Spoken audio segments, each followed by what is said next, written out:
Oke, halo sahabat sehat, selamat datang di podcast Sehat Berdampak. Nah, di episode kedua kali ini kita kembali lagi bersama Bro Hapasi, di mana kita akan mengulik lebih dalam lagi nih tentang visi misi It's Buah. Nah, buat sahabat sehat yang belum nonton episode pertamanya, sebaiknya tonton dulu. Jadi ini video di pause dulu, ditonton dulu nih episode pertama. Betul ya Pak? Oke. Oke sahabat sehat, jadi kita langsung lanjut aja nih penjelasan tentang visi misi It's Buah itu seperti apa. Karena pasti sahabat sehat juga penasaran ya, kenapa It's Buah cold press juice tapi visinya sehat berdampak. Iya sih sehat, tapi kenapa sehat berdampak gitu? Itu pasti banyak banget pertanyaan-pertanyaan di luar sana. Oke, jadi gimana Pak kabarnya hari ini? Sehat selalu. Oh, sehat selalu ya, harus sehat ya. Oke, nah kali ini kita mau bahas nih Pak kelanjutannya terkait dengan di episode pertama yang sudah Bapak jelaskan. Kan di episode pertama itu Bapak menjelaskan tentang perjalanan awal It's Buah itu seperti apa, jatuh bangunnya seperti apa, sampai akhirnya Bapak dapat momen mendapatkan visi sehat berdampak ini. Nah, kita mulai dulu nih dari why-nya. Kalau kata sini kan start with why. Nah, so apa yang melatar belakangi Bapak menciptakan visi sehat berdampak itu? Itu yang jadi latar belakang It's Buah. Nah, itu start with why. Nah, ini kebetulan juga dulu kan saya itu berbisnis karena saya ingin jadi orang kaya. Saya ingin punya banyak uang dan bisa dibagi-bagikan untuk orang-orang yang kurang mampu, terutama di keluarga saya, di lingkungan saya, di daerah saya gitu. Itu dulu alasannya saya pengen jadi entrepreneur. Nah, why-nya saya pribadi ini yang saya coba hubungkan dengan why-nya It's Buah. Nah, kalau teman-teman tonton di episode pertama kan itu ada perjalanan saya dalam membangun It's Buah itu lumayan panjang prosesnya. Bahkan sebelum It's Buah pun saya berbisnis itu banyak bisnis yang saya jalankan itu tidak ada yang bisa bertahan bahkan berhasil gitu kan.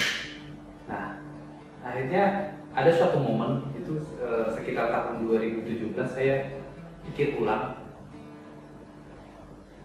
kenapa sih saya berbisnis gitu. Nah, saya membuka lagi, saya itu pengen berbisnis karena pengen jadi orang kaya. Kenapa saya pengen jadi orang kaya? Karena pengen berkontribusi, karena pengen memberikan dampak buat masyarakat banyak gitu kan. Nah, cuman dulu saya berpikir supaya saya bisa berkontribusi itu, saya harus kaya dulu. Saya harus punya bisnis yang besar dulu. Nah, ternyata pada saat saya mencoba membangun bisnis yang besar, nggak terwujud, nggak terjadi gitu. Nah, maka saya coba renungkan lagi, apa masalahnya ya? Coba saya hubungkan lagi ke why-nya pribadi saya ingin berdampak tadi. Nah, akhirnya saya tersadarkan bahwa untuk berdampak, untuk berkontribusi itu tidak mesti menunggu kita kaya dulu, tidak menunggu perusahaan kita besar dulu. Itu bisa kita jalankan sejak awal, bahkan dalam membangun bisnis itu, dalam membangun pribadi kita, dalam membangun pertumbuhan kita, itu bisa kita jalankan secara bersama-sama gitu. Bahkan tantangannya itu adalah bisa nggak kita menjalankan kontribusi itu, berbagi itu sejak kita masih kecil, sejak kita belum memiliki apa-apa gitu. Nah, sejak itulah saya berpikir, oh iya ya, ngapain saya harus kaya dulu, ngapain saya harus punya perusahaan besar dulu baru saya berdampak. Toh juga tujuan saya mau memberikan dampak, kenapa nggak saya kerjakan dari sekarang? Disitulah muncul, mulai kepikiran, oh iya, kalau begitu saya ubah cara saya berbisnis. Saya berpikir, apa yang dampak yang bisa saya lakukan sejak sekarang, sejak dari hari ini, sejak saat ini. Maka dari tahun 2017 itu ke 2018 mulai kita pikirkan apa dampak-dampak yang bisa kita berikan dari aktivitas bisnis kita. Kebetulan saya menjalankan It's Buah, saya lihat apa? Oh, dari bahan baku kita bisa fokus menggunakan botol lokal, dampaknya akan besar buat petani lokal. Oh, dari kemasan, kalau kita menggunakan botol plastik dengan botol kaca itu dampaknya buat lingkungan sangat berbeda. Maka kita memilih pakai botol kaca. Kemudian juga, oh tujuan kita kan mau menyehatkan banyak orang, tapi kan tidak semua orang mampu untuk membeli produk kita. Maka orang mampu kita jual, orang nggak mampu kita berikan, kita bagikan. Ada kan muncullah berbagi sehat. Nah, begitu ceritanya. Jadi memang awalnya itu dari visi pribadi dulu ya Pak ya, karena dari Pak Hamzah sendiri memang ada keinginan untuk bisa why-nya saya. Jadi disambungkan dengan bisnis yang dijalankan. Nah tadi kan Bapak mention nih bahwa Sehat Berdampak itu baru ketemu di tahun 2017, sedangkan It's Go itu kan ada dari 2012 Pak. Gimana Pak perjalanannya 2012 sampai akhirnya Bapak bisa menemukan visi itu? Berarti selama 5 tahun itu apakah ya udah nggak ada tujuannya kah atau bagaimana Pak? Nah itu kan saya saya selalu berusaha ingin kaya, saya selalu berusaha ingin punya bisnis yang besar, maka saya bangunlah. Bahkan sebelum It's Go pun saya sudah mencoba sampai hampir 13 bisnis, sebuah yang ke-14 gitu kan. Nah, saya tetap punya why, tapi menurut saya why-nya itu setelah saya kaya, setelah saya punya perusahaan yang besar gitu. Nah, 2012 itu saya disadarkan gitu. Itu nggak perlu menunggu harus besar dulu, harus kaya dulu, bisa dimulai dari sekarang gitu. Setuju sih Pak, bahwa memang untuk berbagi itu nggak harus kita punya banyak uang dulu, bahkan ya kalau misalnya dengan saat ini apa yang kita punya bisa kita bagi, apalagi nanti saat kita besar gitu ya. Jadi itu ya sahabat-sahabat latarnya kenapa biasanya berdampak, berarti memang dari visi Pak Hamzah pribadi terlebih dahulu. Nah tadi kan gue udah sebutkan nih bahwa dari visi itu akhirnya di-breakdown lagi dong ya jadi misi. Ada yang untuk lingkungan, untuk sosial dan masyarakat dan lainnya. Nah kita akan lebih bahas lebih dalam lagi terkait dengan misi-misinya itu. Mungkin boleh Bapak jelasin kenapa Bapak memilih 3 misi tadi, berbagi sehat, dukung tani lokal, dan juga ramah lingkungan. Nah, apa sih kaitannya dengan It's Go ini dan detailnya itu seperti apa? Nah, tadi kan seperti yang saya bilang, tujuan kita itu kan untuk berkontribusi, untuk berdampak. Nah, kita tidak perlu menunggu besar, tidak perlu menunggu kaya untuk bisa berkontribusi. Nah, kita pikirkan dari apa yang kita kerjakan saat ini, apa yang bisa memberikan dampak, apa yang bisa kita kontribusikan. Maka itu yang kita lihat tadi. Kita kan tujuan kita membanyakan orang, tapi tidak semua orang mampu untuk sehat. Kita munculkan namanya misi berbagi sehat. Karena kan kita tahu ya, riset kesehatan dasar tahun 2018 atau 2019 yang terakhir bahwa 95,5% masyarakat Indonesia masih kurang konsumsi buah dan sayur ya. Kalau dari rekomendasi WHO itu kita harus konsumsi buah 150 gram per hari atau 76 kg per tahun. Itu berarti 95,5% masyarakat Indonesia masih sangat kurang di sana. Sementara di satu sisi petani kita produktivitasnya itu hasil panennya itu 1 tahun itu tahun 2019 mereka panennya itu 21 juta ton kalau nggak salah ya, kemarin saya baca datanya. Itu artinya kalau dibagikan dengan jumlah penduduk Indonesia itu lebih dari cukup untuk memenuhi kebutuhan konsumsi buah harian kita, tahunan kita bahkan 1 juta ton itu cukup. Tapi kita masih kurang konsumsi buah. Akhirnya petani kita mengeluh karena hasil panennya tidak terserap, sementara kita pun mengeluh karena kita banyak yang sakit karena tingkat konsumsi buah dan sayur masih rendah.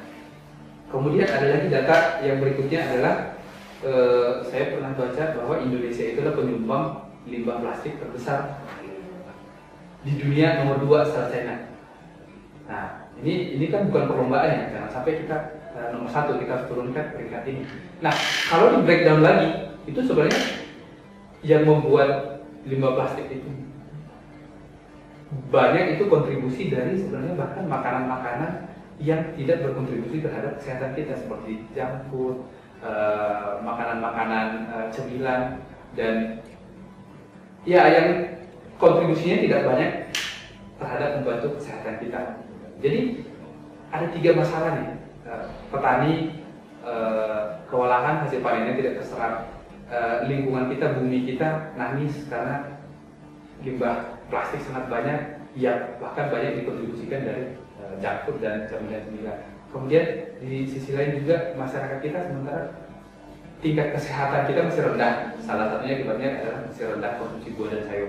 Nah ini kan sebenarnya 3 masalah ya. Ternyata kita bisa menggabungkan 3 masalah ini jadi masalah di sini menjadi solusi untuk ini, masalah di sini menjadi solusi untuk ini. Ini kita gabungkan jadi sebuah solusi ya.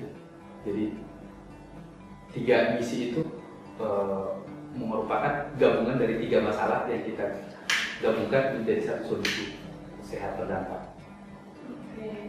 Tapi bisa pas gitu ya sahabat-sahabat. Jadi tiga masalah ini akhirnya bisa dibungkus dengan satu visi sehat berdampak.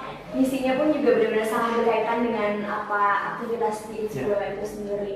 Nah, ngomong-ngomong tadi soal visi misinya tuh Pak, pasti kan untuk mendapatkan menyelesaikan tadi tiga masalah ini kan pasti butuh waktu dong Pak untuk mencarinya, kan kira-kira menghubungannya tiga ini.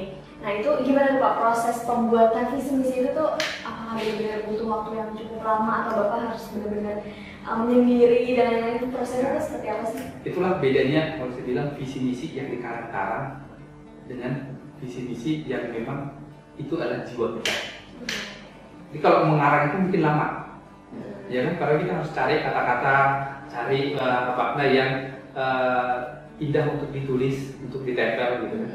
Nah kalau ini ya karena tadi berasal dari niat tadi, apa yang bisa kita kontribusikan, dampak apa yang bisa kita berikan dari aktivitas-aktivitas yang kita jalankan sehari-hari.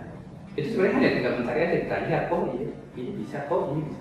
Kebetulan aja baru 3 itu, dan saya yakin masih banyak lagi yang bisa kita berikan nanti dampaknya. Sampai tidak perlu melenceng dari apa yang kita kerjakan. Misalnya kan ada orang misalnya relawan tsunami atau relawan gempa bumi misalnya kan. Ini kan butuh benar-benar pengorbanan banget ya. Kita harus membantu ke sana gitu. Dan kita sangat salut dengan orang-orang seperti ini. Nah ini sebenarnya hanya memilih dari apa yang kita kerjakan sehari-hari. Nah makanya juga saya mengajak si Rodi It's2 dan juga teman-teman di sini, mungkin kita bisa melihat dari aktivitas kita sehari-hari. Kita coba berpikir satu langkah lebih maju aja. Gitu. Kita jangan hanya memikirkan kepentingan kita, tapi coba kita pikirkan dari setiap pilihan kita itu apa yang bisa kita berikan dampak buat lingkungan dan buat sosial. Hanya sesederhana itu nanti akan muncul banyak ide-ide, akan muncul banyak aktivitas-aktivitas yang berhubungan dengan. Oke, jadi dari visi misi tadi memang berangkat dari niat, terus dan impian Bapak pribadi juga ya. Nah, tentu untuk mewujudkan visi misi ini nggak mudah ya Pak. Pasti banyak tantangannya, pasti banyak rintangan. Mungkin ada juga orang yang melihat kayak ya, kok saya berdampak, ini kan bisnis gitu. Pasti banyak tantangannya. Kalau sejauh ini Pak, semenjak visi misi itu tercetus sampai sekarang di tahun 2022, apa aja sih Pak tantangannya dalam mewujudkan visi misi ini? Tantangan itu sebenarnya udah pasti ya. Tapi kalau saya bilang kalau kita memang punya niat yang kuat, itu sebenarnya tantangan itu akan ya nggak ada masalah. Sebenarnya tantangan biarin aja. Memang waktu saya membuat visi-visi ini banyak orang yang bilang ya bisnis itu ya bisnis. Kalau lu mau berdampak, lu mau berbagi ya pakai yayasan gitu. Nah itu tantangannya sih di situ. Kadang-kadang saya pernah di posisi mempertanyakan gitu, apa iya bisa bisnis dilakukan seperti ini? Atau apa iya ini harus dipisah gitu kan? Nah, tapi karena saya juga orangnya suka bandel ya gitu kan. Kalau saya ada sesuatu yang saya yakini, saya tidak terlalu peduli dengan kata orang. Tapi juga secara tidak langsung saya mencari alam mungkin mempertemukan saya kan, mencari cara untuk meyakinkan diri bahwa itu sesuatu yang bagus untuk dikejar. Saya kan rajin baca buku gitu. Makin saya lihat ternyata semua perusahaan-perusahaan, semua bisnis yang bisa bertahan jangka panjang dan perusahaan yang besar itu, semua itu adalah bisnis yang mendahulukan visi, mendahulukan nilai daripada omset, daripada profit. Tapi semuanya itu bahkan mendapatkan omset dan profit yang jauh lebih tinggi dibanding kompetitornya. Jadi itu tadi terkonfirmasi kalau ada orang yang bilang ya bisnis berbagi ya yayasan gitu kan. Ternyata saya makin pelajari, ternyata itu hanya untuk bisnis mediocre. Kalau kamu mau bangun bisnis yang besar, kamu harus punya value dulu, kamu harus punya visi yang jelas. Dan itu jarang sekali visinya itu adalah profit atau omset. Yang pasti kita harus bagaimana memperbaiki dunia ini, bagaimana membuat manusia hidup lebih baik, bagaimana membuat kehidupan yang lebih baik. Selalu itu. Kalau kita lihat Google, Elon Musk, Steve Jobs selalu berpikirnya seperti itu. Mereka tidak pernah berpikir omset. Tapi semua orang itu, semua bisnis itu menghasilkan profit dan omset yang jauh melebihi kompetitor-kompetitornya. Maka saya makin yakin dengan ini. Jadi sebenarnya membuat sesuatu yang baik itu bukan selalu harus pengorbanan, gitu. Walaupun memang butuh pengorbanan untuk mewujudkan itu, tapi sebenarnya manfaatnya yang kita dapatkan akan jauh lebih besar sebenarnya kalau kita mau gigih memperjuangkan. Pasti ada itu ya Pak, tantangan-tantangan dari luar, belum lagi omongan-omongan tetangga ya. Ya. Mungkin banyak yang ngeliat mana mungkin gitu. Tapi Untung dia yang ngomong itu bukan Elon Musk, gitu. Bukan Steve Jobs gitu. Oke. Memang sebuah mimpi itu harus diperjuangkan. Nah kalau dari Bapak sendiri gimana nih memperjuangkan visi sehat berdampak ini supaya bisa terwujud? Cara-caranya itu apa aja? Terus siapa aja yang bisa ikut berpartisipasi di visi-visi sebuah ini? Ya, nah pertama-tama saya mengikuti diri saya, kemudian juga saya perkuat cara mengkomunikasikannya pertama-tama ke tim ya. Jadi saya formulasikan dalam bentuk kata-kata, dalam bentuk kalimat, kemudian juga dalam bentuk value yang bisa dikomunikasikan pada tim di It's1 ya, kepada para hero. Harapannya nanti kita akan bersama-sama bisa memperluas gerakan ini, karena kalau hanya saya sendiri yang menjalankan ini ya dampaknya itu akan sangat kecil gitu. Tapi kalau ini bisa kita jalankan secara bersama-sama, ini dampaknya akan menjadi. Jadi saya mulai dari diri saya, kemudian saya ajak ke tim saya, kemudian tim nanti akan mempengaruhi keluarganya, masyarakatnya, kemudian juga nanti kita akan mengajak customer kita, sahabat sehat, juga kita mengajak para audiens ya, followers kita gitu. Dan pada akhirnya nanti semua orang harus yang setuju setidaknya ya. Karena saya yakin banyak orang-orang yang di luar sana yang juga punya pemikiran yang sama, tapi mungkin tidak memiliki komunitas ya, tidak memiliki kelompok yang bisa saling menguatkan gitu. Nah ini saatnya kita untuk bersama-sama.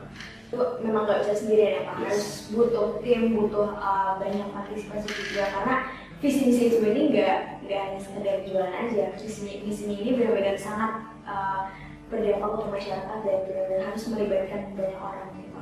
Nah kalau sejauh ini Pak, selama visi-misinya ini sudah berjalan, mitra mana aja sih Pak yang udah Bapak ajak kerjasama, yang sudah diwujudkan, yang sudah diimplementasikan dalam perjalanan tersebut? Data terakhir yang kita punya itu untuk berbagi sehat aja, kita saat ini sudah ada sekitar 32 yayasan yang sudah rutin kita distribusikan berbagi sehat ya. Ada yang mingguan, ada yang bulanan, ada yang per event gitu. Tapi kita masih terus menambah itu ya, karena per tahun ini kita ingin meningkatkan 3 kali lipat dari apa yang sudah kita bagikan di tahun lalu ya. Kemudian kalau dari sisi buah lokal juga kita sudah bekerja sama dengan 4 ini ya supplier yang benar-benar mereka hanya bermain di buah lokal, hasil lokal. Dan harapannya ke depan sebisa mungkin kita harus bisa langsung ke petaninya gitu. Karena tantangannya itu adalah masalah skala ya. Kalau kita terus membesar, mungkin kita akan bisa langsung bahkan bukan hanya mengambil hasil panen dari petaninya, mungkin kalau bisa kita berkontribusi untuk memberikan edukasi atau penyuluhan buat petaninya sehingga hasil panennya bisa lebih meningkat dan bisa lebih berserap. Di sisi ramah lingkungan juga, selain kita sudah menggunakan botol kaca, juga sekarang ini kita lagi berusaha, lagi sedang menjadi kerjasama untuk pengolahan limbah. Saat ini kan kita kan bikin jus ini kan diperas, ampasnya itu kan masih kebuang jadi sampah ya. Sebenarnya itu masih bisa diolah, bisa jadi kompos, bisa jadi pakan ternak, bisa jadi kosmetik gitu. Jadi artinya supaya tidak membebani bumi kita kalau memberikan sampah. Oke, jadi untuk mewujudkan visi-misi ini sejauh ini sudah berjalan ya Pak, tapi kan pastinya nanti ada dong big goals-nya, big goals dari visi-misinya. Kalau dari Bapak sendiri, bayangannya di visi sehat berdampak ini dalam 10 tahun ke depan seperti apa sih? Mungkin dari berbagi sehatnya, dari ramah lingkungannya, dari sisi petani lokalnya, kira-kira mau berbagi kemana aja, berbagi seberapa banyak? Harapan saya sih ya, setidaknya saya bisa nanti 20 tahun ke depan, saya tidak melihat lagi ada anak-anak yang kekurangan gizi, terutama konsumsi buah dan sayur gitu. Setidaknya saya bisa, setiap saya lihat saya bisa kasih. Itu yang bisa misalnya di lingkungan saya, di lingkungan buah gitu kan. Pokoknya setiap saya lihat saya bisa memberikan tanpa pikir panjang gitu. Itu dari sisi berbagi sehat ya. Kemudian juga saya ingin para petani kita nanti akan bangga dia sebagai petani, dan juga kita akan bangga mengkonsumsi buah dan sayuran lokal. Karena sebenarnya buah dan sayuran lokal itu sejujurnya bagi saya itu jauh lebih cocok buat tubuh kita. Ya, karena selain juga dari rantai distribusinya, dan juga harusnya kan tumbuhan yang tumbuh di negara kita itu ya cocok buat masyarakat kita gitu kan.